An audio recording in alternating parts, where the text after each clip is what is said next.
नमस्कार, स्वागत है आपका सरोकार में। मैं हूं अमृता राय। आज सरोकार में बात दिल्ली चुनाव की। तकरीबन एक साल में दूसरी बार होने जा रहे दिल्ली चुनाव में पूरे देश की निगाहें हैं। एक तो इसलिए क्योंकि दिल्ली केंद्र शासित प्रदेश होने के साथ साथ देश की राजधानी है और दूसरे पूरे मीडिया के ध्यान का केंद्र भी है। 70 विधानसभा सीटों के लिए हो रहे इस चुनाव में वैसे तो 70 पॉलिटिकल पार्टियां और 673 उम्मीदवार मैदान में हैं, लेकिन मुख्य मुकाबला आम आदमी पार्टी के नेता अरविंद केजरीवाल, बीजेपी की नेता किरण बेदी और कांग्रेस के नेता अजय माकन के बीच माना जा रहा है। इस चुनाव में जीत जिसकी भी हो, नतीजे का असर देश के राजनीतिक माहौल पर जरूर पड़ने वाला है और ये जीत हार तीनों प्रमुख पार्टियों के भविष्य पर भी असर डालने वाली है। तो आज चर्चा इसी विषय पर कि इस चुनाव में किस पार्टी का क्या दांव पर लगा है।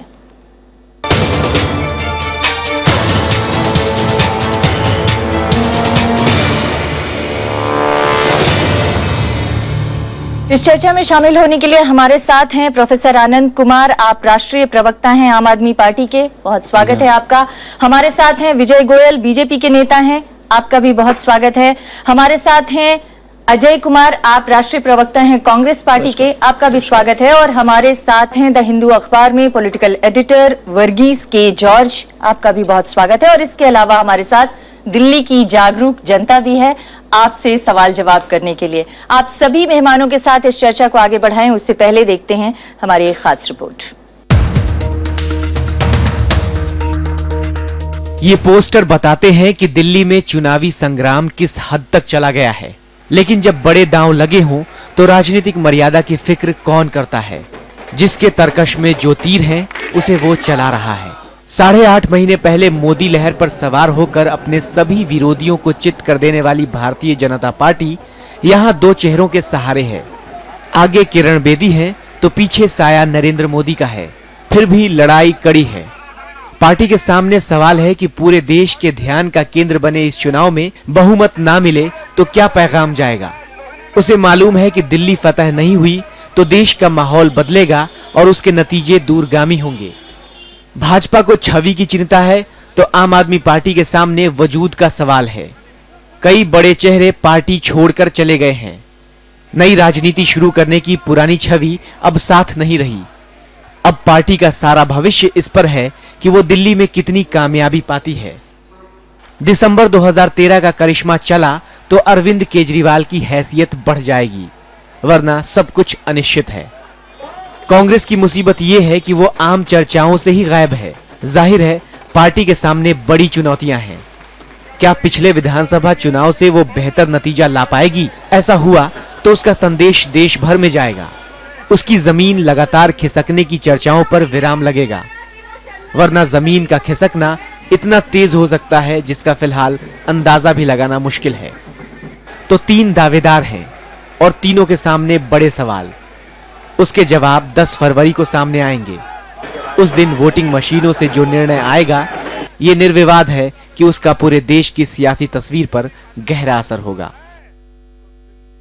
अपनी चर्चा की शुरुआत में आपसे करना चाहूंगी विजय गोयल जी, आप मुख्यमंत्री पद के एक वक्त में कंटेंडर भी रहे हैं और इस बार भी आपकी पार्टी ने मुख्यमंत्री के नाम का ऐलान किया है। हालांकि मैं एक रिपोर्ट पढ़ रही थी जिसमें मैंने देखा कि आपकी पार्टी ने जब भी मुख्यमंत्री कैंडिडेट का ऐलान किया तब कुछ न कुछ गड़बड़ हो गई। खैर, वो बात आगे करेंगे।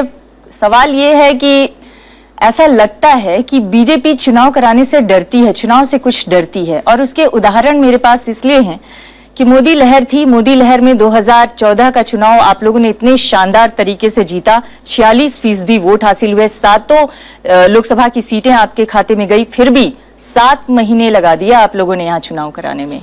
देखिए, पहली बात तो यह है कि चुनाव कराने का फैसला हमारी पार्टी या सरकार को नहीं लेना होता, वो इलेक्शन कमीशन को लेना होता है और इलेक्शन कमीशन को बहुत सारी चीजों को ध्यान में रखना पड़ता है। हाँ। तो मैं समझता हूँ कि सही बात यह है कि उसमें हमारी कोई भूमिका नहीं है। और लोग तो हमको कहते थे कि 2014 के अंदर आप इतने भारी बहुमत से जीते हैं, लोकसभा की 7 सीटें हमने जीती हैं, तुरंत चुनाव करा लीजिए।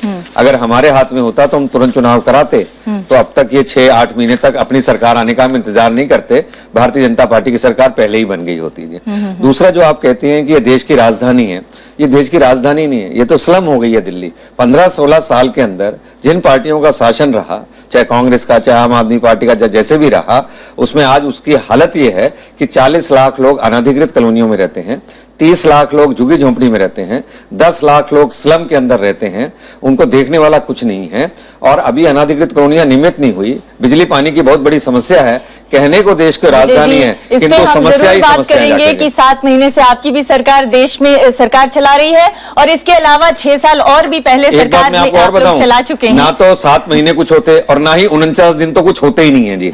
और समझिए, हमने एक फिल्म देखी थी नायक, उसमें वो एक दिन का मुख्यमंत्री बना था, उसने फटाफट सारे साइन कर दिए और देखिए मैंने कितने अच्छे फैसले ले लिए।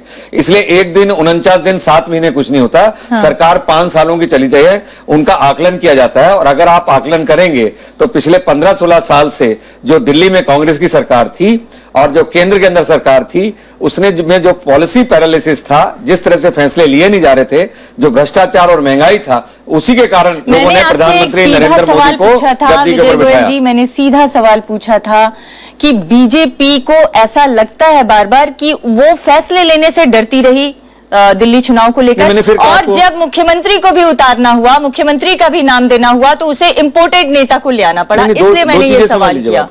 सवाल यह है, ये रणनीति है। हाँ। और इस पार्टी में बहुत से अच्छे लोग ज्वाइन करते हैं और ये आज पहली बार ज्वाइन नहीं कर रहे। सब पार्टियों के अंदर अलग अलग ढंग से लोग नेता आते हैं जिनको पार्टी समझती है। हाँ। किरण बेदी जी भारतीय जनता पार्टी के सदस्य हैं, चाहे उन्होंने कभी भी ज्वाइन किया हो। किरण बेदी जी जो हैं, उनका 40 साल का एडमिनिस्ट्रेटिव का एक्सपीरियंस है। किरण बेदी की एक ऑनेस्ट इमेज है। अरे हमें तकलीफ नहीं है तो दूसरों को क्यों तकलीफ हो रही है? चलिए बताइए ना। अगर आप नहीं मानते हैं कि आपको तकलीफ है तो हमें उम्मीद है कि आप तमाम लोग बहुत खुश होंगे। लेकिन आम आदमी पार्टी के नेता से भी मैं जरूर ये सवाल करना चाहूंगी। हमने आज का कार्यक्रम का एजेंडा हमारा ये है कि क्या इस दिल्ली चुनाव का असर राजनीतिक रूप से पूरे देश के राजनीति पर पड़ेगा क्या?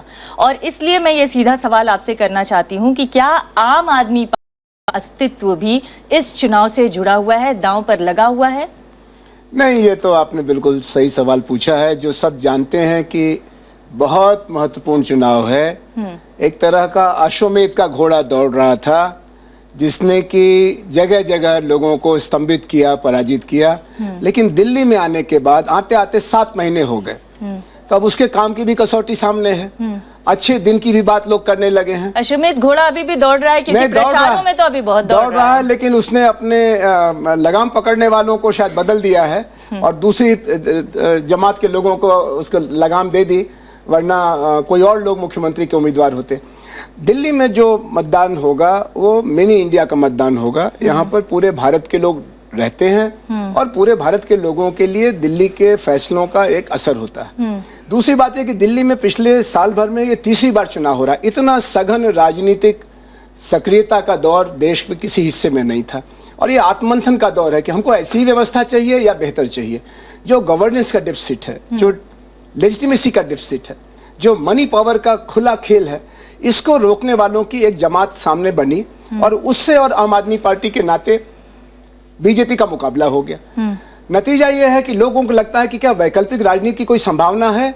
और इसी में आपके दूसरे सवाल का भविष्य है कि अगर आम आदमी पार्टी ने पिछले विधानसभा की तरह से और लोकसभा की तरह से बाकी पार्टियों के मुकाबले में भाजपा से आमने सामने का संबंध बनाया, मुकाबला किया, तो आम आदमी पार्टी का भविष्य उज्जवल है। अगर आम आदमी पार्टी तीसरे, चौथे, 5वें नंबर पर चली गई, जमानत जब्ती की पार्टी बन गई, तो इसका भविष्य खतरे में होगा। मतलब आप ये स्वीकार कर रहे हैं कि अभी तक जो ट्रेंड दिख रहा है, अगर वो ट्रेंड बदला तो पार्टी का भविष्य खतरे में पड़ सकता है, और अभी जो थोड़ी बहुत भगदड़ दिख रही है वो उसके बाद और बहुत ज्यादा तेज हो सकती है। भगदड़ तो ज्यादा नहीं है। हमारे जितने लोग गए उससे कई गुना लोग आए हैं और जो लोग लोकसभा के चुनाव में साथ जुड़े उससे कई, बल्कि अब तो भारतीय जनता पार्टी और कांग्रेस से भी लोग आकर के हमारे उम्मीदवार तक बने हैं। इस समय 17 उम्मीदवार ऐसे हैं जो बसपा, कांग्रेस और भाजपा से आए हैं। तो उस माने में भगदड़, आने वालों की भगदड़ है, जाने वालों की भगदड़ कम है। जी अजय कुमार जी, क्या कांग्रेस पार्टी अपने आप को मानती है कि वो इस मुकाबले में कहीं पे है अभी? अमृता जी, इस चुनाव में एक तो सबसे बड़ी कठिनाई ये हुई कि ये पर्सनालिटी की लड़ाई आम आदमी पार्टी और बीजेपी ने शुरू कर दिया था और मुद्दे जो है साइड हो गए। और अगर कैंडिडेट्स के रूप में भी आप देख लीजिएगा, अगर किरण बेदी जी हो या अरविंद जी हो या अजय माकन जी हो, तीनों में से सबसे जो सक्षम कैंडिडेट है वो अजय माकन जी है, एक्सपीरियंस है, बेदाग है। और जिस तरह से कैंडिडेट की सिलेक्शन हुआ तो बाकी पार्टी लोग तो हमारे जो प्रतिद्वंदी लोग तो हम लोग को सबको कहते हैं कि कांग्रेस इस दौर में कहीं नहीं है, लेकिन मुझे पूरा विश्वास है कि जब 10 तारीख को जब रिजल्ट आएगा तो अप्रत्याशित नतीजे होंगे और कांग्रेस की जो परफॉर्मेंस अच्छी रहेगी। अप्रत्याशित का मतलब आप क्या, आप सरकार बनाने की स्थिति में सोच रहे हैं क्या? देखिए एक चीज़ है, जब भी हम इस तरह के बहस में आते हैं तो हम ताजुब हो जाते हैं कि पॉलिटिशियंस में इतने अहम जो है या किसी तरह का अहंकार नहीं होनी चाहिए। जिस तरह से आप ठीक कहा कि 7 महीने से बीजेपी की सरकार चल रही थी, 15 लाख सबके खाते में आने वाले थे। अगर आप देख लीजिएगा जिस तरह से इलेक्शन हर प्रदेश में जो चल रहे हैं, धीरे धीरे जो है प्रधानमंत्री जी या भारतीय जनता पार्टी की हवा कम हो रही है।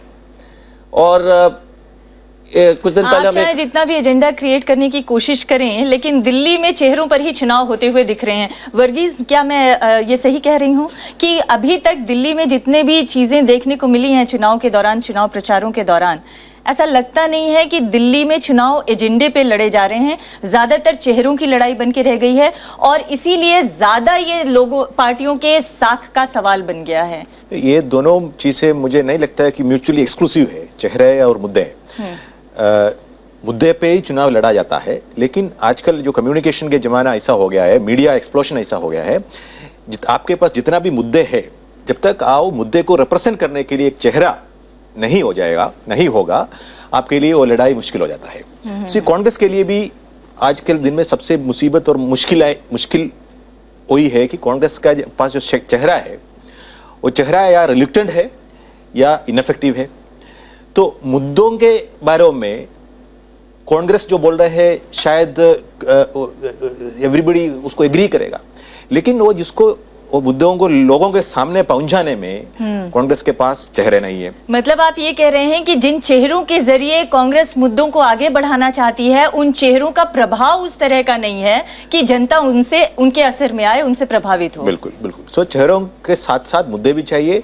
ये दोनों को हम अलग अलग करके नहीं देख सकते, नहीं समझ सकते जी। लेकिन वर्गीज, मैं ये जानना चाहूंगी, अगर कांग्रेस के पास चेहरों की कमी है पर बीजेपी और आम आदमी पार्टी के पास काफी प्रभावी चेहरे भी हैं और अपने अपने तरीके से मुद्दे लाने की कोशिश भी कर रहे हैं, मुद्दों को कई बार इतने प्रभावी चेहरे हैं कि मुद्दे गौड़ हो जा रहे हैं।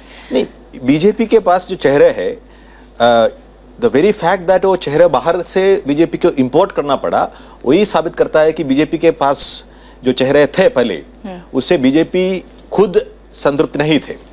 जो नरेंद्र मोदी जी का चेहरे में दिखा करके बीजेपी ने इलेक्शन लड़ा, जीता, उस पॉलिटिक्स का इम्पैक्ट धीरे धीरे खत्म होते हुए हम लोगों को दिखा।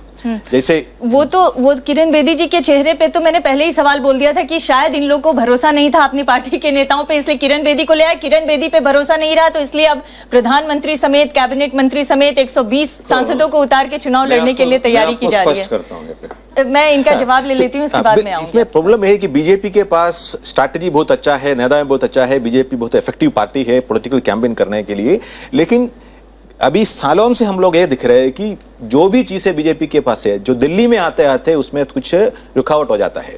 दिल्ली का लोकसभा इलेक्शन भी बीजेपी मिसलीड किया।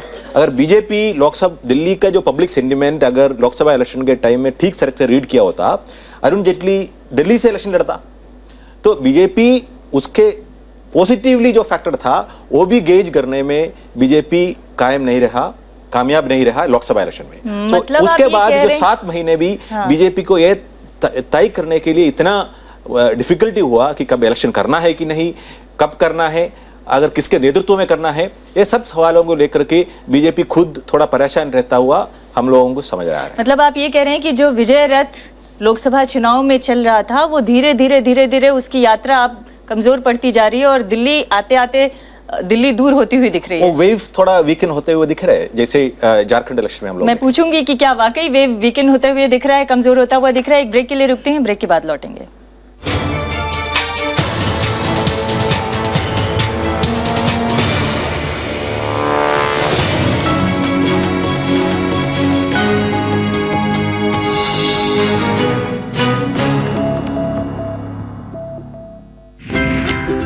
कागज पर उतरी रेखाएं, नेता के माथे चिंताएं, ब्यूरोक्रेसी तनी तनी सी, पब्लिक लेकिन खिली खिली सी।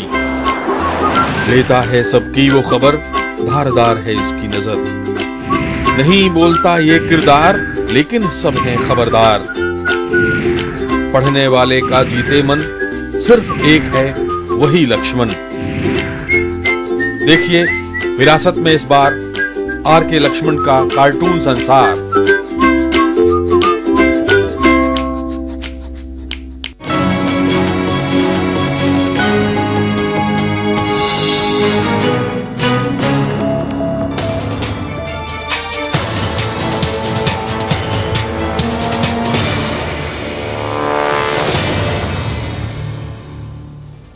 विजय गोयल जी, अभी जॉर्ज वर्गीज ये कह रहे थे कि जो लहर थी मोदी जी की 2014 लोकसभा चुनाव के दौरान, वो लहर कुछ कमजोर होती हुई दिख रही है। तो रणनीति में कहाँ कमी हो जा रही है आप लोगों से कि लहर कमजोर हो रही है? जाकी रही भावना जैसी, प्रभु मूरत देखी तिन जैसी।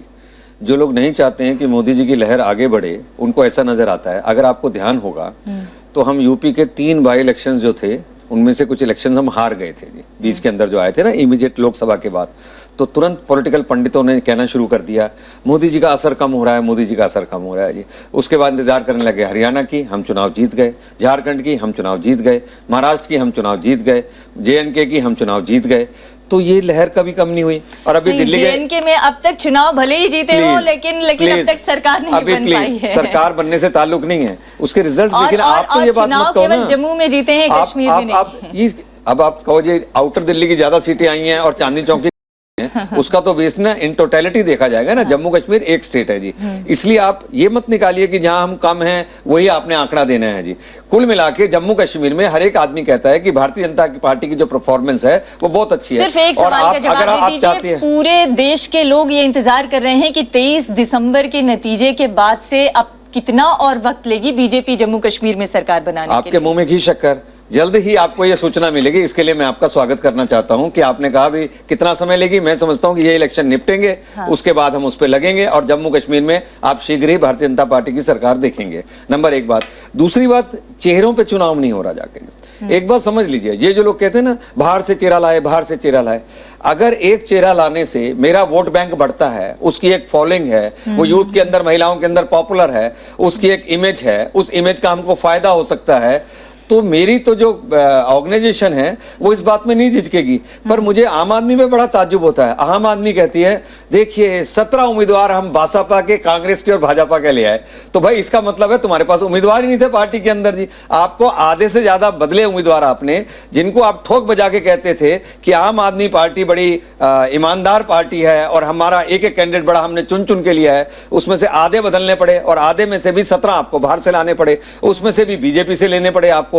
तो इसलिए मेरा यह कहना है कि ये चुनाव चेहरों पे नहीं हो रहा, ये चुनाव मुद्दों पे हो रहा है। मोदी जी का भी जो चेहरा आप देखते थे वो चेहरा इसलिए था कि मोदी जी ने जो गुजरात के अंदर काम करके दिखाया था उसको लोगों ने पसंद किया था, मोदी जी के विजन को पसंद किया था। चुनाव हो रहा है, मैं आपके सवालों का जवाब आनंद कुमार से लूं, उससे पहले एक चीज बताइए, अगर मुद्दों पे चुनाव हो रहा है तो आपकी पार्टी घोषणा पत्र ले आने से क्यों डर रही है? आप मेरी बात समझे, जो चीजें आप पूछेंगे मेरे से, जो मैं बोलूंगा वो घोषणा पत्र है। रामलीला मैदान के अंदर प्रधानमंत्री नरेंद्र मोदी ने कहा कि भाई मोदी का ऐलान जहां झुग्गी वहीं मकान, यानी हर झुग्गी वालों को हम मकान बना के देंगे, ये घोषणा है, ये घोषणा पत्र ही है। उन्होंने कहा कि हम सस्ती बिजली देंगे, उसके लिए हम जो बिजली कंपनियां हैं उनके अंदर कंपटीशन कराएंगे, तो आपको क्वालिटी और सस्ती बिजली जो दे उस कंपनी से आप ले सकते हैं। ये घोषणा, ये ट्रेंड घोषणा रैलियों में होगी, घोषणा पत्र एक बात समझिए बात को, मैं नहीं कह रहा अभी घोषणा पत्र के बारे में, पर मैं इतना बता रहा हूं वो समय तब था जब इतने सारे चैनल नहीं थे। आज जो हम पार्टियों के नुमाइंदे बोलेंगे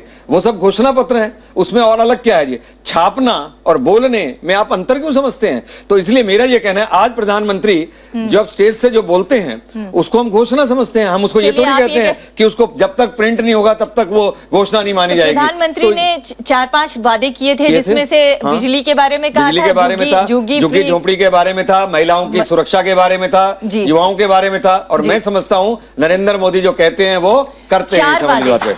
आप प्रधानमंत्री जी ने 4 वादे किए थे, आपकी पार्टी ने 70 वादे कर डाले हैं आज। घोषणा पत्र तो इतना बड़ा हो गया है कि लोगों को यकीन ही नहीं हो रहा है कि इन 70 वादों को पूरा करने के लिए कितना वक्त लगी, क्योंकि पिछली बार का अनुभव जिस तरह का रहा है आम लोगों का, उससे थोड़ा डर है मन में।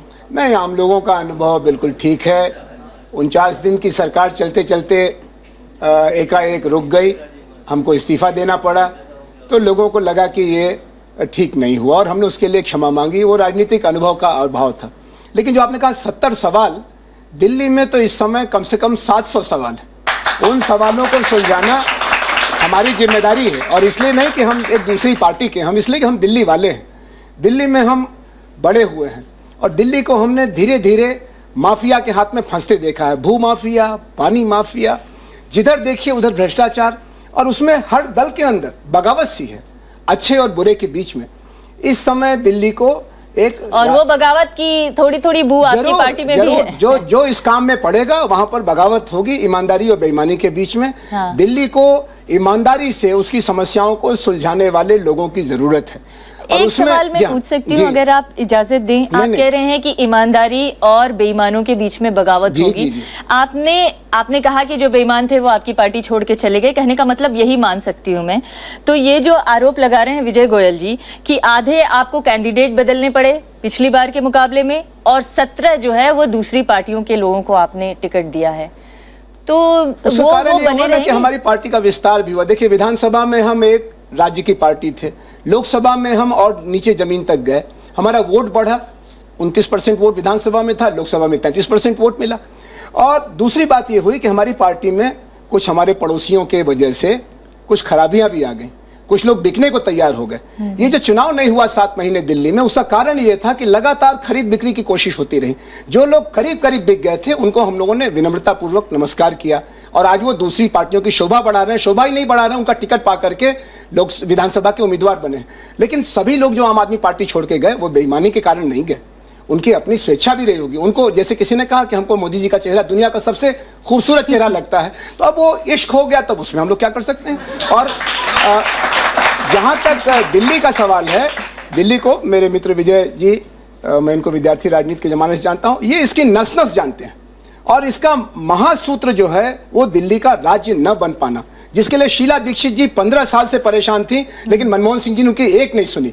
और हमको डर लगता है कि अगर दिल्ली में बीजेपी के लोगों को बहुमत दे दिया गया तो वो मजबूर होंगे अपने पार्टी के अनुशासन के कारण, और वो टिक के लड़ाई नहीं कर सकेंगे कि दिल्ली को पूर्ण राज्य का दर्जा मिले। विजय गोयल जी ने खुद जुलाई में सवाल पूछा राज्यसभा में कि क्या मौजूदा नई सरकार अच्छे दिन लाने की योजना में दिल्ली को पूर्ण राज्य का दर्जा देना चाहती है? क्यों? क्योंकि दिल्ली की पुलिस अपनी नहीं है, वो होम मिनिस्टर भारत राजनाथ सिंह जी को रिपोर्ट करती है। दिल्ली की जमीन अपनी नहीं है, वो अर्बन अफेयर्स मिनिस्ट्री की है। दिल्ली का पानी अपना नहीं है, वो पड़ोसियों की मेहरबानी पर उधार से चलता है। जब तक दिल्ली में ये कई टुकड़ों में शासन चलेगा, एमसीडी की अपनी सरकार है जो आजकल भाजपा के हाथ में 8 साल से। लेकिन ये जो टुकड़ों के शासन को बहुत सारे जानकार ये भी मानते हैं कि ये शायद बेहतर परिस्थिति है बनिस्बत इसके कि किसी एक पार्टी को ज्यादा बिचौलियों की ज्यादा बन आती है। सब चीज ठेकेदारी पर, आप देखिए टीचर ठेकेदारी पर, हाँ। सफाई कर्मचारी ठेकेदारी पर, आप देखें कि प्रशासन के ज्यादातर चीजों को आउटसोर्स कर रखा गया और ठेकेदारी पर चल रहा प्रशासन कभी काम से जिम्मेदारी से चल नहीं पाता। मैं समझता हूं कि इस पर एक राष्ट्रीय सहमति हो चुकी है, कांग्रेस की, भाजपा की, और आम आदमी पार्टी तो बच्चा पार्टी है। दिल्ली को पूर्ण राज्य का दर्जा दो। 7 महीने आप मानते हैं कि दिल्ली का सबसे बड़ा एजेंडा, महासूत्र ये है कि दिल्ली का पूर्ण राज्य का दर्जा मिल जाए? अगर पूर्ण राज्य का दर्जा मिल जाएगा तो यहाँ पे जो हमारे तमाम साथी लोग बैठे हैं इनको क्या हासिल होगा? इनको गुड गवर्नेंस होगी। फिर पुलिस को हम सीधे, जो हमारे शासन में होगा वो पुलिस को सीधे निगरानी में लेगा, हमारी होम मिनिस्टर लेगी या लेगा।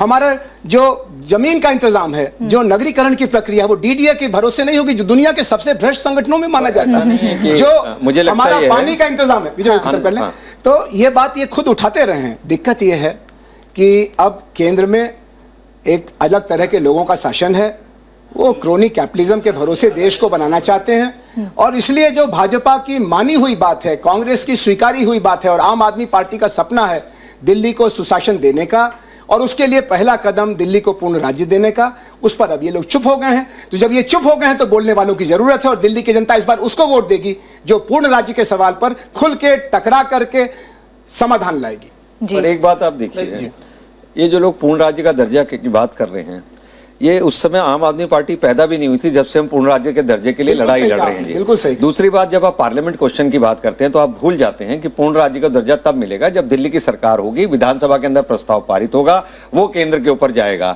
तो ये इस पे डिपेंड करेगा कि भाई विधानसभा के अंदर अगर किस आप लिए लोग आती है। घोषणा पत्र ले आते या दृष्टि पत्र ही ले आते, हालांकि घोषणा पत्र को दृष्टि पत्र देखिए, से ऊपर माना जाता है, लेकिन अगर आप लोग घोषणा पत्र ले आते, ये जनता के सामने अपने इरादे और मंशा स्पष्ट करते, तो शायद लोग विश्वास भी मैं करते, आप समझता ला हूं, ही नहीं रहे। देखिए, एक पर साल मैं- एक मैं- सिर्फ एक सेकंड, हाँ। एक साल पहले चुनाव हुआ था, उसमें हमारा घोषणा पत्र था, वो घोषणा पत्र यूं का यूं कायम है, हर दूसरे दिन तो नहीं बदलता ना। देखिए, वायदे करने आसान अगर है, अगर वायदे हर, करने हर, आसान है। हर साल एक चुनाव हो मिनट, सकता है, तो घोषणा पत्र क्यों नहीं आ सकता। पर घोषणा पत्र ऐसी चीज नहीं है जिसको कि अगर प्रिंटेड लाएंगे तभी आपकी संतुष्टि होगी। जैसे मैंने बताया कि बीजेपी ही है जो आज तक ये कहती आई है पूर्ण राज्य को दर्जा मिलना चाहिए। वो लोग पूर्ण राज्य के दर्जे की बात ना करें जिनको ये भी नहीं मालूम है कि पूर्ण राज्य का दर्जा कैसे और कैसे मिलेगा। और मैं एक बात बताता हूं, सबसे बड़ी बात है बिजली, पानी, अनाधिकृत कॉलोनी, गांव। अगर किसी को गुड गवर्नेंस देनी है तो वो अभी भी गुड गवर्नेंस दे सकता है, पर जिसको नहीं करना है वो काम नहीं करेगा। और कम से कम इसके लिए विजन की जरूरत है। और मैं समझता हूं प्रधानमंत्री नरेंद्र मोदी ने जो विजन सारी स्टेट्स में दिया है वही दिल्ली के अंदर देंगे तो दिल्ली का विकास हो सकेगा, चाहे वो कोई भी समस्या क्यों ना हो। अजय जी, आप लोगों ने क्यों विपक्षी दलों को महासूत्र दे दिया? 15 साल राज किया, और अगर गुड गवर्नेंस के लिए ये काम करवा दिया होता कि दिल्ली को पूर्ण राज्य का दर्जा दिला दिया होता, तो शायद ये मसले ही ना आते। इस चुनाव में जो है भारतीय जनता पार्टी और आम आदमी पार्टी ने पूरी कोशिश की है कि आप, अगर सब लोग को याद होगा कि 15 साल पहले दिल्ली की क्या स्थिति थी, अगर देख लीजिएगा कि पर कैपिटा इनकम में देख लीजिए, बुनियादी सुविधा में देख लीजिए, जिस तरह से दिल्ली की प्रगति हुई पिछले 15 साल में, वो सब जो है, क्योंकि आप सब लोग जानते थे जिस तरह से बिजली की कटौती होती थी, जिस तरह का पानी का समस्या होता था, काफ़ी हद तक समस्या का समाधान हुआ। कुछ हम लोग को बहुत कुछ करना बाकी था, लेकिन हम मानते हैं उस चीज को। लेकिन अगर आपको याद होगा, भारतीय जनता पार्टी के 3 मुख्यमंत्री थे 5 साल के समय में, उस वक्त कितने स्कैंडल्स हुए, कितने चर्चा हुए, और उस वक्त दिल्ली की स्थिति, नहीं ड्रॉपसी स्कैंडल, स्कैंडल था, ड्रॉपसी, कौन सा स्कैंडल था? वो जो तेल वाला, जो तो जब आपकी गवर्नमेंट आई थी तो क्या किया आपने? विजय जी मुझे कंप्लेंट, नहीं, एक मिनट विजय जी, ऐसा जब हम बोल रहे थे, बाकी सारी चीजें बहुत सारे बातें आएंगी। पहले दूसरी बात है, जो ये जो विकास के जो डिंडोरा पीटते रहते हैं, गुजरात की बात वहीं से शुरू कर लेते हैं, और इस देश में पूरे देश को इन्होंने बेवकूफ बनाया था। अगर आप बड़े बड़े उद्योगपति का विकास हटा दीजिएगा तो गुजरात का विकास जो है 3% 4% के आसपास है। सबसे जो फर्क पड़ता है आम गरीब लोग के लिए। नहीं तो गुजरात क्यों जा रहे हैं? दिल्ली की बात हो रही है, आप गुजरात जा रहे हैं। जहां तक आम आदमी पार्टी और भारतीय जनता पार्टी का अगर जितने आश्वासन दोनों पार्टी ने दिया है, अगर उसके आंकड़े अगर गिनेंगे तो वो करीब 1,20,000 करोड़ के आसपास आ जाते हैं, और बजट है आपका 20,000 करोड़ का। गणित कपिल सिब्बल जी की गणित की तरह चल रहा है, बिल्कुल गलत है। 1,20,000 कंप्लीट करने, नहीं एक मिनट, आपको जो है जिस तरह से आपने सबको फ्री बिजली प्रॉमिस किया है, पानी प्रॉमिस किया, होमवर्क करके आए, नहीं होमवर्क करके ही आए हैं, होमवर्क करके ही आए हैं, होमवर्क करके ही आए हैं। अच्छा, आपने कहा कि 700 लीटर पानी देंगे आम आदमी पार्टी ने, हाँ। उन्होंने कहा लेकिन 700 लीटर से ऊपर जो है पूरे रेट जो है पुराने रेट पर चलेंगे। हाँ। बिजली जो कांग्रेस पार्टी ने 30% सब्सिडी दिया था, इन्होंने 50% दिया था, वो हम मानते हैं। लेकिन एक चीज अमिता जी, 3 महीने तक सिर्फ दिए थे। तो हमारा ये कहना है कि जिस तरह से आज दिल्ली में जो चुनाव, जिस तरह से आम आदमी पार्टी सबको आश्वासन दे रहे हैं चुनाव के, बिजली के बारे में, पानी के बारे में, अनऑथराइज्ड कॉलोनी के बारे में, आप जब चूक गए तो हर हर गंगे हो नहीं, नहीं, नहीं। एक ब्रेक के लिए रुकेंगे, ब्रेक के बाद लौटते हैं। सच्चा गवर्नमेंट प्रॉब्लम।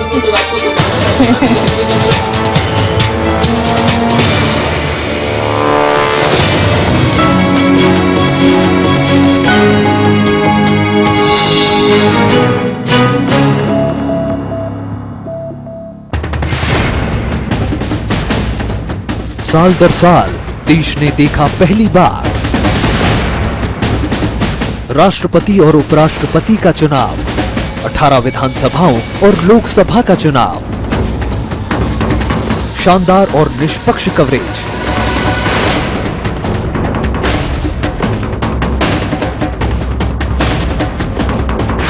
सिर्फ राज्यसभा टीवी पर।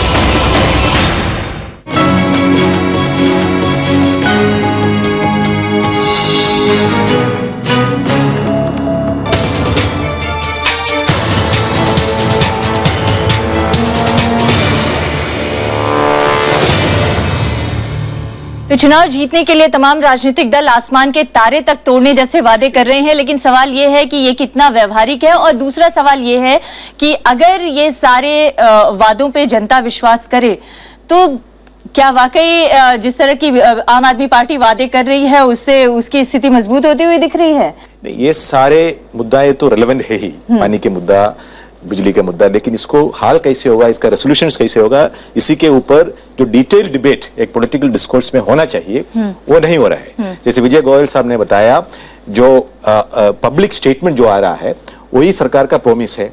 तो मोदी जी ने काफी वादाएं किया था ड्यूरिंग द कैंपेन, सो लोग उस प्रोमिसेस में बिलीव करके मोदी जी को वोट दिया और उनको सत्ता में लाया। और 7 महीने के बाद लोग ये सवाल भी पूछने लगा कि आपने ये बोला था, वो बोला था, एक्स चीज बोला था, वाई चीज बोला, उस वादों को क्या हुआ है। वैसे जैसे मोदी जी ने जैसे प्रोमिस किया था, वैसे ही अरविंद केजरीवाल जी भी आजकल के दिन में प्रोमिस करते ही जा रहे हैं। मैंने परसों गया था उनका भाषण सुनने इसका के लिए। मतलब आप ये कहने जा रहे हैं, मैं थोड़ा सा उसको आगे मैं एक्नॉलेज कर रहा हूं, ये दोनों लीडर्स सबसे हिंदुस्तान में आजकल के दिन में सबसे ज्यादा पॉपुलर लीडर्स ये दोनों लोग हैं। और उनका पॉपुलैरिटी का एक कॉम्पोनेंट ये है, कई कॉम्पोनेंट है, जैसे उनका गवर्नेंस ट्रैक रिकॉर्ड से, जैसे उस डेवलपमेंट ट्रैक रिकॉर्ड से, इंटीग्रिटी, नॉन करप्टेबल, ये सब इमेजेस एक तरह हैं, लेकिन एक प्राइमरी कॉम्पोनेंट ये है, उन्होंने लोगों को प्रॉमिस क्या रखा सामने। मुझे जैसे एक सेकंड, इनका बात जैसे पूरी हो जाती है। केजरीवाल जी ने परसों भाषण दिया, उसने सवाल पूछा कि आपको क्या चाहिए, जनता ने लोगों को पानी चाहिए, बोला कि कैसे चाहिए, बोला फ्री चाहिए, तो बोला फ्री देंगे। तो यही वादाओं का फिर पूछा क्या चाहिए, बिजली चाहिए, कैसे चाहिए, फ्री चाहिए, सब कुछ फ्री प्रॉमिस कर दिया। तो केजरीवाल को मैं मानता हूं कि वो इनकरप्टेबल है, उसको जनता भरोसा करते हैं और ये भी भरोसा रखते हैं कि वो पानी न सिर्फ देगा लेकिन फ्री में देगा। तो इसके लिए उसको वोट मिलेगा, लेकिन मिलने के बाद सत्ता में आने के बाद ये देगा कैसे, वो सवाल मेरे मन में है, ये हमारे सबके मन में है। हम इसलिए और पूछेंगे क्योंकि जो 7 महीने पहले जो जैसे जितना वादा हम लोग सुने थे, उस वादे अभी हम 7 महीने के बाद हम लोग जानना चाह रहे थे कि क्या हुआ जी। ये सवाल वर्गीस जो बात कहते हैं, मैं उससे सहमत नहीं हूं। कोई आम आदमी, जनता का आदमी कहता है, एक पत्रकार इस बात को कह रहा है, मोदी जी ने वायदे किए, जनता उनको पूछती है 7 महीने में क्या किया। अरे जनता ने उनको 5 साल के लिए चुना है। मोदी जी को वोट इसलिए नहीं दिया कि उन्होंने वायदे किए हैं, मोदी जी को वोट इसलिए दिया गया कि गुजरात के अंदर उन्होंने जो करके दिखाया। पहली बार एक प्राइम मिनिस्टर है, कटिंग क्रॉस पार्टी लाइन, इस बात को सोचिए, जो 24/7 काम कर रहा है। पहली बार एक प्राइम मिनिस्टर है जिसने देश का मान पूरे विश्व के अंदर बढ़ाया है। पहली एक बार एक प्राइम मिनिस्टर है जिसने 10 करोड़ से ज्यादा खाते खोल दिए हैं। पहली बार एक प्राइम मिनिस्टर है जिसने उद्योगों के लिए काम किया है। पहली बार एक प्राइम मिनिस्टर है जिसके टाइम के अंदर पेट्रोल, डीजल, गैस के दाम नीचे आ गए हैं। पहली बार इसका श्रेय उन्हें नहीं जा सकता। पेट्रोल, डीजल और तेल की कीमतें नहीं। एक मिनट, मैं बात पूरी कर लूं, मैं बात पूरी कर लूं। आम आदमी वालों थोड़ा शांत सुनो जरा। टैक्स पेट्रोल से ज्यादा है। मैं बताता हूं आपको, टैक्स पेट्रोल से ज्यादा है। पेट्रोल डीजल का दाम का क्रेडिट उनको नहीं जाता। मनमोहन सिंह को उसकी बुराई क्यों जाती थी? जब मनमोहन सिंह को उसको बुराई जाए, क्या मनमोहन सिंह जी बढ़ा रहे थे? अरे इंटरनेशनल मार्केट में प्राइस बढ़ रहे थे। धैर्य रखो। कांग्रेस के अंदर, कांग्रेस में, राज में आपने तो गलत, इसका मतलब अजय भैया सुन लो ना मेरी बात को। तुम्हारे को जो बात सपोर्ट मिल रही है उसको तो सुन लो। ठीक है, जिस तरीके से आप इंटरनेशनल मार्केट में जब प्राइस बढ़ता था उस सरकार को दोषी ठहरा देते थे। अरे ये भी तो एक अच्छा प्राइम मिनिस्टर देश में आता है तो ही तो उसके ऊपर ईश्वर की कृपा होती है। ये समझ लीजिए बात को। और दूसरी बात समझिए, गैस के दाम कम हुए, गैस के दाम कम हुए। आज आप कंस्ट्रक्शन का जो मटेरियल है, सीमेंट, लोहा, ईट, सबके अरे यार बीच में बोलना बोलिए। अच्छा सवाल ही पूछिए। हम आपके बीच में नहीं बोलते ना अजय भैया, हम आपके बीच में बोलते हैं क्या? पहली बार आपने देखा होगा ये जितना भी कंस्ट्रक्शन के काम हैं उन सब के दाम जो है वो नीचे आ गए हैं जी। तो मैं वर्गीस साहब की इस बात से बिल्कुल सहमत नहीं हूं पत्रकार होने के नाते। अरे जनता ने उनको 5 साल के अंदर चुना है, 60 साल का हिसाब कोई मांगे बात समझ आती है। एक प्राइम मिनिस्टर 24/7 काम कर रहा है। जमीन में बीज बोएंगे। मैंने आपने बहुत ही गलत शब्द इस्तेमाल किया है। आप कहते हो उन्होंने भी वायदा किया, इसने भी वायदा किया, उनके वायदे में आपको फर्क नजर नहीं आता? नहीं, एक इंपॉर्टेंट पॉइंट है। आप तो भारतीय जनता पार्टी जो है, आदमी ये बात बोला, बात समझ आ रही है। मैंने ये बोला, नरेंद्र मोदी जी का पॉपुलैरिटी का कई कारण है, उसमें एक कारण ये भी है जो प्रोमिस उसने दिया था। मैंने स्पेसिफिकली मैंने ये बोला पूछती है 7 महीने के अंदर, 7 महीने में कोई रिकॉर्ड आते हैं क्या? 7 महीने के अंदर बताने एक हफ्ते में नहीं पूछ सकता है। देखिए एक चीज है, सब एक चीज है, भारतीय जनता पार्टी जो है, एक मिनट, भारतीय जनता पार्टी जो पब्लिसिटी में सरकार छोड़ के सबसे आपके पास आ रही है। भारतीय जनता पार्टी जो है पब्लिसिटी और कम्युनिकेशन में अव्वल एक नंबर का है।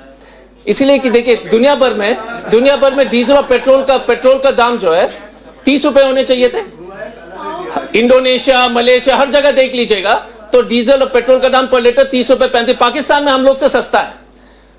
भारतीय जनता पार्टी ने क्या किया कि हर एक चुनाव, जब भी चुनाव आते झारखंड, एक मिनट विजय जी, अगर आपने एक मिनट पूछिए मत जाके, एक मिनट हर एक चुनाव में आप देख लीजिए, हर एक प्रदेश के चुनाव से पहले 1 रुपए कम करते हैं, जबकि असली में इस देश के लोग को तेल को 30 रुपए के आसपास मिलने चाहिए थे। इन्होंने टैक्स 30 रुपए कर दिया।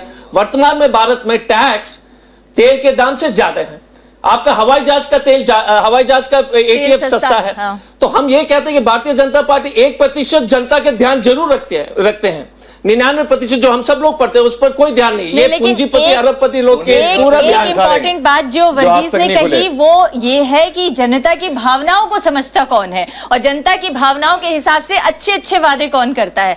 आनंद जी, लगता ये है मुझे कि जो अच्छे वादे करते हैं वो नेता जनता को बहुत पसंद आते हैं। वादे पूरे हो ना हो इंतजार कर लेगी जनता, एक बार नहीं, 2 बार नहीं, और शायद इसी रास्ते पर आप लोग भी चल रहे हैं कि अच्छे अच्छे वादे किया जाए। देखिए, आप वरिष्ठ पत्रकार हैं, आपने बिल्कुल ठीक बात कही कि जनता की जो जरूरत है उसको जो समझे और उसके समाधान को पेश करे, जनता उसको पसंद करती है। लेकिन जनता खुद जिम्मेदार है। अगर आपने उनके साथ चालबाजी की और कागज के फूल पेश किए जो न रखने लायक न फेंकने लायक, तो जनता आपको कूड़ेदान में फेंकती है। 77 में यही हुआ। गरीबी हटाओ कहा और उनके गरीबी हटाओ के इर्द गिर्द भ्रष्टाचार का ताना बाना फैल गया। फिर तानाशाही आ गई तो उसी जनता ने उतनी प्यारी बना चुकी नेता को कूड़ेदान में फेंक दिया। आज भी यही हो रहा है। वर्गीस साहब ने बहुत सही बात कही है और विजय जी उसको जानते हैं। लेकिन अब सार्वजनिक तौर पर कहने में जरा दिक्कत होती है कि वो 15 लाख रुपए लोग पूछ रहे हैं। 15 लाख रुपए लोग पूछ रहे हैं। अब ये बाबा रामदेव ने कहा और मोदी जी के मुंह से कहलवा दिया किसी रैली में। अब इसका हम लोगों को टेप देखना पड़ेगा। ये बिल्कुल सही बात नहीं है कि जो भी हमने कह दिया मंच से वो हमारा घोषणा पत्र है। आप जब लिख के देते हो कि कथनी और करनी में नेताओं के बड़ा फर्क होता है। बिल्कुल हमारी पार्टी छोटी सी है, हमारे ऊपर भी लोग कहने लगे हैं। हालांकि हमने पानी का 20,000 लीटर दिया, बिजली का रेट कम किया, मुकेश अंबानी पर मुकदमा किया, भ्रष्ट सरकार पर मुकदमा किया, इतना 49 दिन के अंदर ही किया। लेकिन फिर भी लोग कहते हैं कि वादे पूरे नहीं किए। इनके बारे में तो अब 7 महीने हो गए ना। जो मुख्य वादा था आप लोगों का, जन लोकपाल ले आने का, बिल्कुल वही तो हमारी सरकार चली गई। उसी पर तो हम सती हो गए, क्योंकि हमने जब कहा कि जन लोकपाल का बिल पास करो तो इन्होंने कहा कि लेफ्टिनेंट गवर्नर से पूछ लो। हमने कहा लेफ्टिनेंट गवर्नर क्या कर सकता है? लेफ्टिनेंट गवर्नर नहीं, आप सदन के प्रतिनिधि हो, आप मदद करो। उन्होंने कहा नहीं, हम आपको समर्थन नहीं देंगे। जबकि हमने पहला ही मुद्दा लिखा था जिस पर कि अनकंडीशनल सपोर्ट कांग्रेस का था। अब कांग्रेस ने जो किया उससे कांग्रेस की दुर्गत हो गई। और अब भारतीय जनता पार्टी जो कर रही है, चरित्र हनन, रोज 5 सवाल एक आदमी से पूछना। अरे उस आदमी ने एग्जीक्यूटिव क्लास पर चला या पैदल गया, उससे दिल्ली की जनता के पानी बिजली का क्या होगा? और मेरे कांग्रेस के मित्र ने ये सवाल है कि जब आम आदमी पार्टी डिस्कोर्स के लिए बुला रही थी या आम आदमी पार्टी ये चाहती थी कि सार्वजनिक बहस हो। बस एक बात और कह दें, एक बात और कह दें। वो मेरे दोस्त ने कहा, अजय भाई ने, कि हमने कहा है कि पानी सबको मुफ्त देंगे। ना ना ना ना, पानी हम गरीब को मुफ्त देंगे। इसीलिए हमने कहा है कि एक मात्रा के बाद अगर आप स्विमिंग पूल में नहाने के लिए हमारा पानी मुफ्त लोगे तो तुमसे हम डबल चार्ज करेंगे। अगर तुम घर में एयर कंडीशन थिएटर बनाओगे तो बिजली मुफ्त नहीं होगी। असल बात यह है कि गरीब की जरूरतों को अगर आप ध्यान दोगे तो दिल्ली आगे बढ़ेगी। पॉलिटिकल स्टेटमेंट है, मेरी बात सुन लो। नहीं एकदम नहीं, क्योंकि आपने 700 लीटर के बाद सबको नहीं, क्योंकि आप नहीं, क्योंकि आप पॉलिटिकल स्टेटमेंट बना रहे हैं। मेरी बात यहाँ सुन लो। नहीं, आप गुमराह कर रहे हैं। आप गुमराह कर रहे हैं कि स्विमिंग पूल, आप उसको मुद्दे को जो है आपने कहा था कि 700 करेंगे, क्योंकि दिल्ली में 5 दिन के बाद वोट करना है। 420 यहाँ करेंगे तो वहां पर आप खत्म कर लीजिए, उसके बाद हम आपको जवाब। हम यहाँ पर झूठ बोलेंगे, वो भी राज्यसभा चैनल पर, तो 7 तारीख को हमारा हिसाब किताब चैनल में अलाउड है। हमारी लुटिया डूब जाएगी जैसे आपकी डूब गई पिछली बार, और फिर से आएगी। और फिर से चलेगा, चिंता मत कीजिए विजय जी, प्रोफेसर साहब। हाँ, यही दो चीज समझिए। विजय जी, यही सवाल जो ये अहंकार जो है जो आप लोगों आम को आदमी लेकर पार्टी जाएगा। बार बार जो कहती आनंद- है, हाँ। जैसा अभी आनंद कुमार जी ने फिर सवाल Executive उठाया, नहीं वो एग्जीक्यूटिव क्लास हो चाहे और जितने वादे आप लोग बार बार अरविंद केजरीवाल को याद दिलाते हैं कि आपने ये क्यों किया, आपने ये वादा किया था, ये क्यों किया। ठीक इसी तरह से अगर आपकी पार्टी से सवाल किए जाने लगे, हालांकि आप बार बार कह रहे हैं कि अभी 7 ही महीना हुआ है, लेकिन 100 दिनों के अंदर काला धन वापस लाने की बात तो कही गई थी, आप ही के नेताओं द्वारा मैं कही आपको गई जवाब थी। देता हूं। देखिए सबसे बड़ी बात क्या है, लोग ये चाहते हैं करनी और करनी के अंदर फर्क नहीं होना चाहिए जी।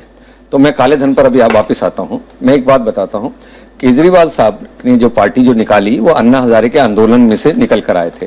लोगों को इनसे बहुत ज्यादा आशाएं थी जी, किंतु जिस तरीके से इन्होंने कहा कि मैं बच्चों की कसम खाता हूं और ना कांग्रेस भ्रष्टाचारी है, उससे मैं सपोर्ट नहीं लूंगा, आप जिस तरीके उस सुनिए मुद्दे पर सुनिए जा रहे हैं अभी जिस आप पर सुनिए, बीजेपी पलट सुनिए, चुकी है। सुनिए, पलट नहीं चुकी है, पलट चुकी है, क्या? अदरवाइज आज अखबारों में दूसरा विज्ञापन ना आया होता। एक मिनट के पलट नहीं चुकी है ये बीजेपी कहती है कि भाई कथनी करनी में फर्क नहीं होना चाहिए, मैं बंगला नहीं लूंगा, मैं गाड़ी नहीं लूंगा, मैं सिक्योरिटी नहीं लूंगा। तो जब ये सारी चीजें, बच्चों की कसम से बड़ा कुछ नहीं होता।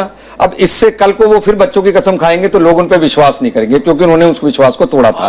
अभी क्या है, अभी तो इन्होंने क्या है, अरे वहां से कोई आवाज आ अभी रही है इन्होंने कि आपने राम की कसम सबसे खाई बड़ी थी बात मंदिर क्या की बनाने के है, लिए। क्योंकि इनकी केंद्र में सरकार नहीं है, क्योंकि इनकी केंद्र में सरकार नहीं है, हाँ। और क्योंकि इनकी सरकार आनी नहीं। देखिए, तो जैसा- पहले आप बीच में आप ही नहीं बोलने देती तो ठीक दूसरा है, क्या आप बात बोलेगा पूरी जी? कर लीजिए। देखिए क्योंकि इनकी केंद्र में सरकार नहीं है और क्योंकि इनकी आगे सरकार नहीं आनी, तो इनको बहुत आसान लगता है कि हर चीज को हम कह दें फ्री फ्री फ्री।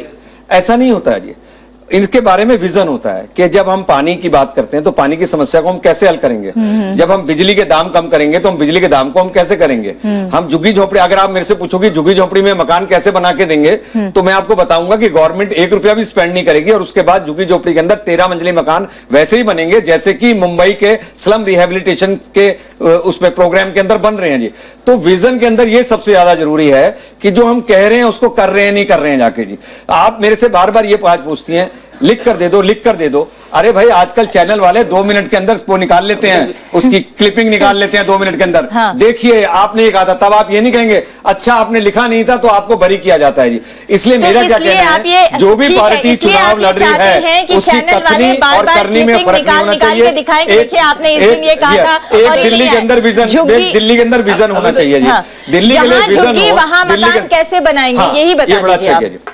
देखो सबसे बड़ी बात क्या है जी, जिस जगह पर भी झुग्गियां बसे होती हैं हाँ। उसमें प्राइवेट बिल्डर्स को बुलाया जाता है और प्राइवेट बिल्डर्स को कहा जाता है कि भाई यहां आपको 13 मंजिली फ्लैट बनाकर देने हैं, 1 पैसा भी आपको मिलेगा नहीं। तो प्राइवेट बिल्डर कहता है कि भाई हमको 1 पैसा नहीं मिलेगा तो हमको बदले में क्या मिलेगा। तो उनको कहते हैं जब ये झुग्गी वाले फ्लैट के अंदर चले जाएंगे तो जब यहां जो जमीन बचेगी इस जमीन को हम आपको देंगे जहां पर आप अपना शॉपिंग सेंटर या कोई भी डेवलप कर सकते हैं, जिससे जो अर्निंग होगी वो होगी।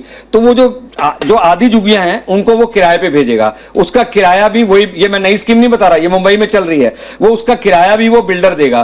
तो जब वो किराया दे रहा है तो इसका मतलब है उसको जल्द से जल्द वो फ्लैट बनाकर देने हैं। तो मैंने कहा फ्लैट किस क्वालिटी के बनेंगे, कैसे होगा, तो वो कहते हैं फ्लैट जो बनेंगे वो L&T Larsen and Toubro company जो है उसको बनाएगी। और इसको देखना हो तो मुंबई के अंदर 4 तरह की आप योजनाएं कोई जो चल वो रही हैं मैग्नीफाइंग उसके अंदर ये ग्लास चल रहा लेकर देख ले तो है। जाएगा जाएगा नहीं, नहीं आगे, क्या इसलिए पता। समझ लीजिए बात कर हाँ, एक तो बहुत संक्षिप्त में, प्रोफेसर बहुत संक्षिप्त में। प्रोफेसर साहब का जो कह रहे थे ना, जैसे इनके जो मैनिफेस्टो में 30,000 योजना आप सबको समझ आ गई। आम आदमी और ये पार्टी मेरी ने- नहीं है, हाँ। ये योजना ऑलरेडी आम आदमी मुझे इम्प्लीमेंट कर रही ब्रेक पर है। जाना पड़ेगा क्योंकि जनता बहुत बेसब्र हो रही है और लेकिन- मैं चाहती हूँ कि जनता के सवाल लिए जाएं आप लोगों से। एक ब्रेक के लिए रुकते हैं।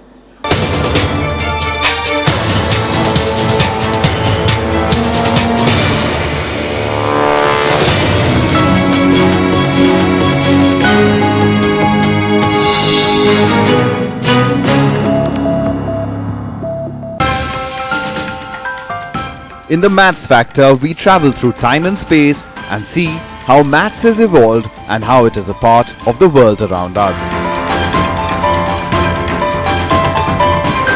Join us on Rajya Sabha Television. Watch the Maths Factor every Sunday at 8 a.m.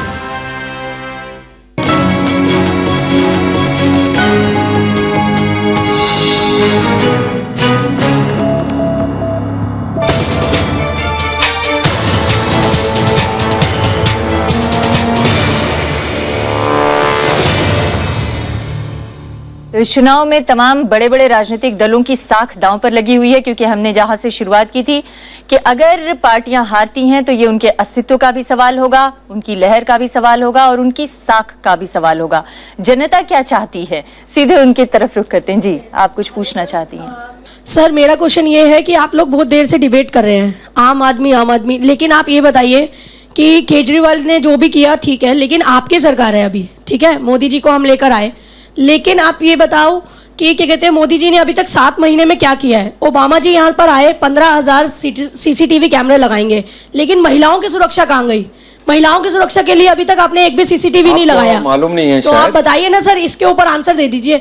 Bedi जी पहले तो मना करी थी, राजनीति में नहीं आना है, राजनीति कीचड़ है, तो अब तो दलदल के अंदर ही चली गई। ठीक है, इन्हीं बेदी जी को आम आदमी पार्टी हाथ जोड़ के बुला रही थी कि हम आपको चीफ मिनिस्टर बना देंगे। वो वहां नहीं गई तो अब किरण बेदी को क्रिटिसाइज कर रहे हैं क्योंकि वो भारतीय जनता पार्टी में आ गई।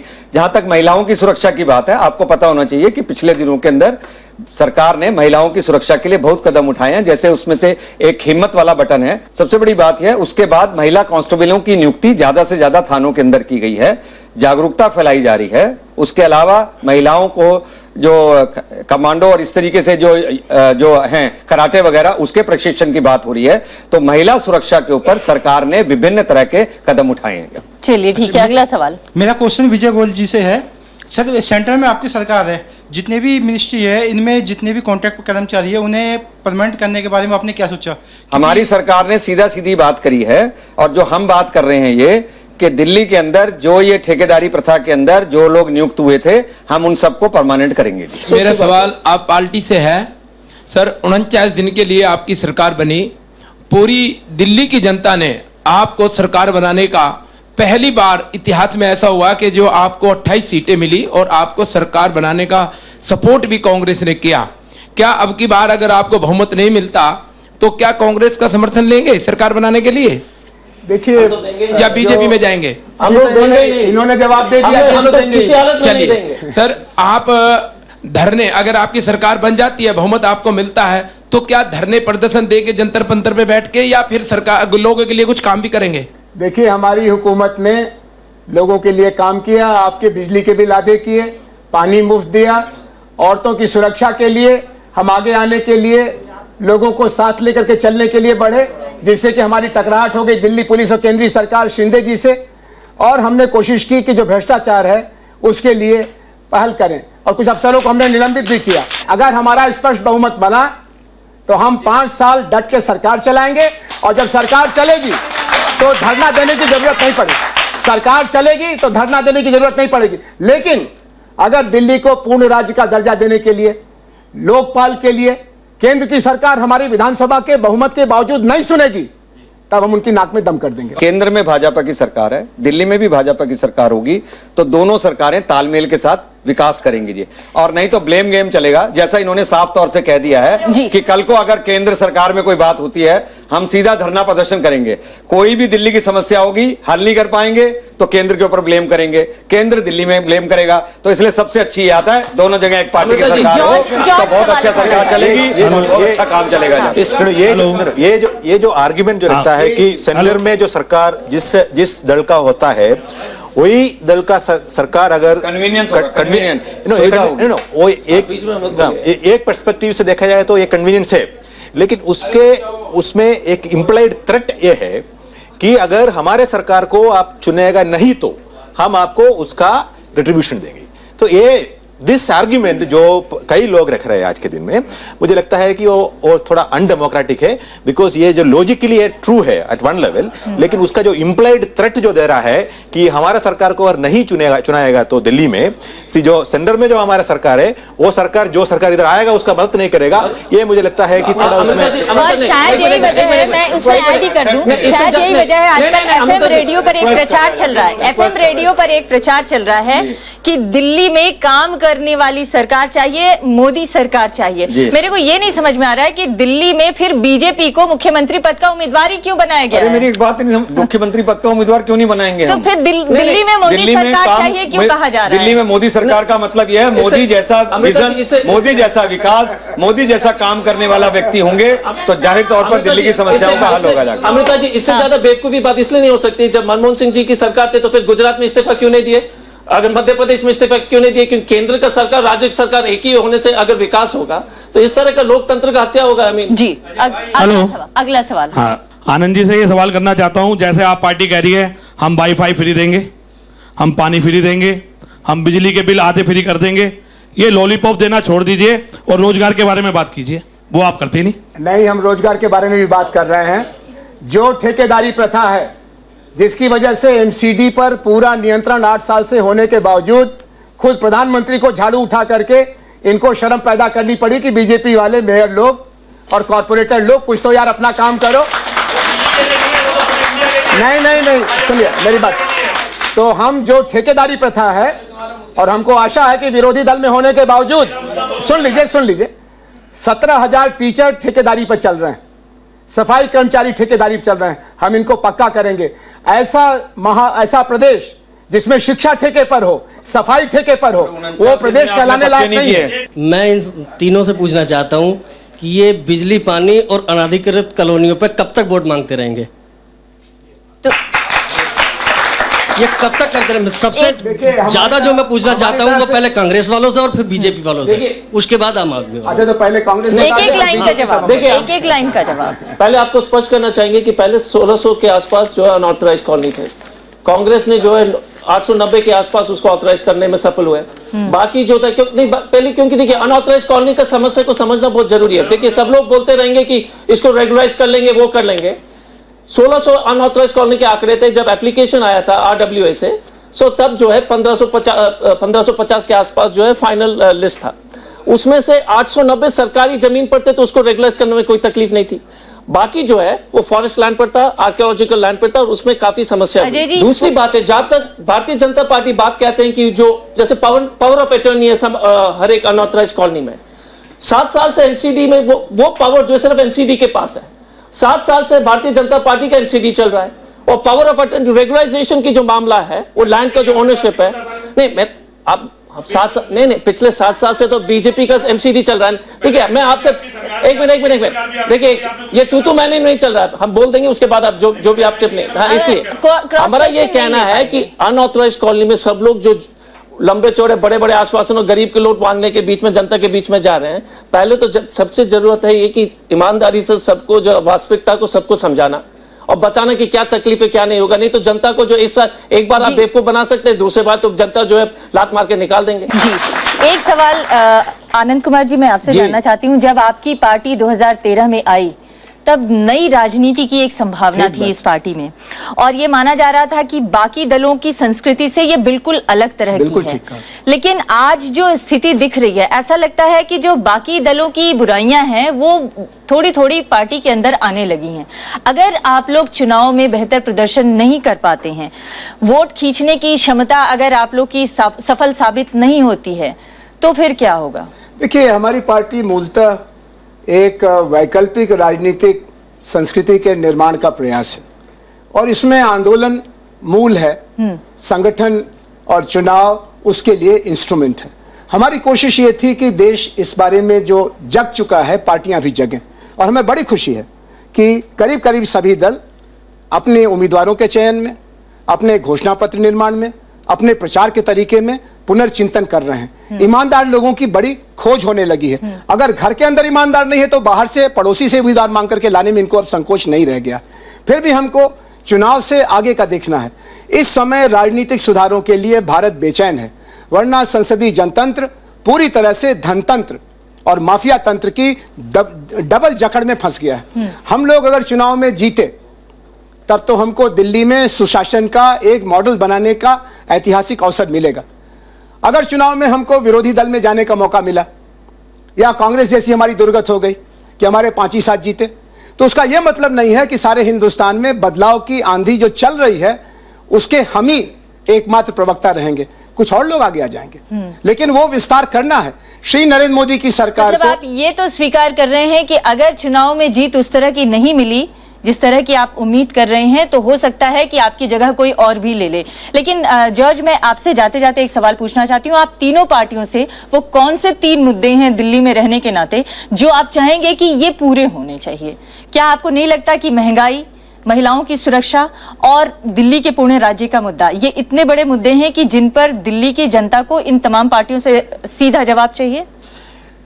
ये आई कैन नॉट काउंट 3 मुद्दा स्पेसिफिकली, लेकिन दिल्ली का सबसे बड़ा चैलेंज और प्रॉब्लम रहा है अनप्लान्ड डेवलपमेंट।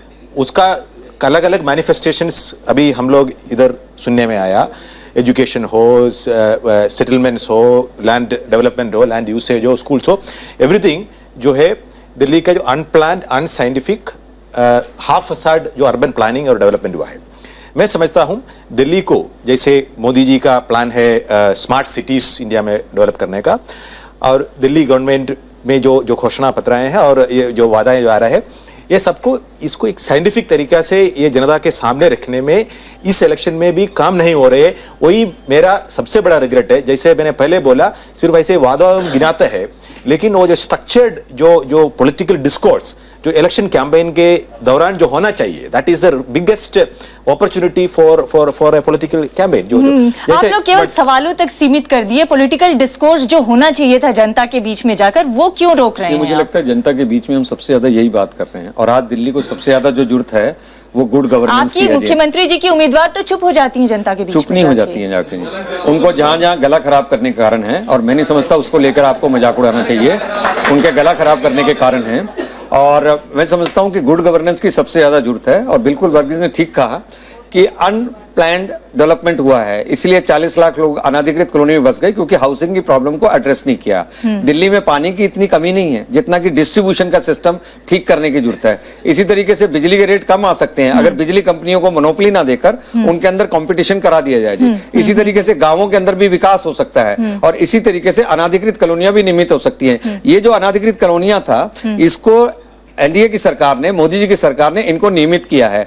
इतना है कि उनके अंदर डेवलपमेंट और सुविधाएं आनी बाकी हैं। मैं समझता हूं बीजेपी की दिल्ली में सरकार आएगी तो उनको सुविधाएं भी देंगे। कांग्रेस अगर चाहती, चुनाव से पहले केवल बिल पास हुआ है। हाँ, आप एक लाइन, ये तो बहुत बड़ी बात हुई है चुनाव से पहले पास होने का। अभी तक तो नियमित हुआ ही नहीं है। तो विजय जी को एक चीज मालूम नहीं है, आपको नहीं मालूम, कैबिनेट में पास हो गया जाके। आप आएंगे तो क्या देंगे? छोड़ दीजिए उनकी बात। जैसे कांग्रेस ने कहा कि सबसे बड़ा इस चुनाव में सबसे बड़ा खतरा के, और वर्गीस ने सही बात कहा है कि जिस तरह से आश्वासन दे रहे हैं, और आम आदमी पार्टी को छोटा सा उदाहरण है कि प्रोफेसर साहब ने उनके मैनिफेस्टो में आम आदमी पार्टी ने कहा कि 30,000 बेड देंगे, 30,000 बेड, 900 प्राइमरी हेल्थ सेंटर, जो अगर आप उनके मैनिफेस्टो अगर पढ़ेंगे तो 1,20,000 करोड़ के आसपास ही हो रहा है। तो मेरा यही कहना है कि अगर पॉलिटिकल डिस्कशन और जनता के बीच में हम आकर ये झूठा आश्वासन देते रहे और बाद में जो है फिर जनता को बेवकूफ बनाएंगे, तो इस वक्त ऐसे लीडर्स की आवश्यकता है जो बात सबके जनता के बीच में सामने बोले। अनऑथराइज कॉलोनी के बारे में भी सही बात बताएं, अनएम्प्लॉयमेंट के बारे में देखिए सबने ठेकेदार के बारे में, ठेकेदार के नियमित करने की बात कही, लेकिन यहाँ के जनता में कम से कम 20 लाख नौयुवक तो बेरोजगार हैं।